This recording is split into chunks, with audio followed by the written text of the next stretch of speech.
بحث اطاعت از ذات بی نهایت کبریایی حکم عقلده.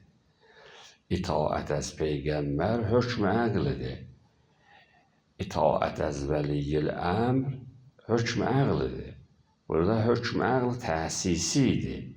Şər əmvəl gəlib bu yaftəyi əqli təyid edir.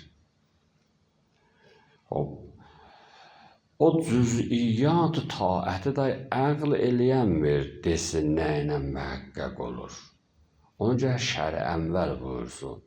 Bəli, Allah Teala və Təbarək şaisti üluhiyyətdir, namazı sübh 2 rəkətdir. Ona görə şəri əmvəl buyursun. Namazı məğrib 3 rəkətdir. O başlandan ta iftara kimi heç də yeməyəsən. Bunlarda da əql varid olmur. Bunlarda şərin hökmü təsisidir.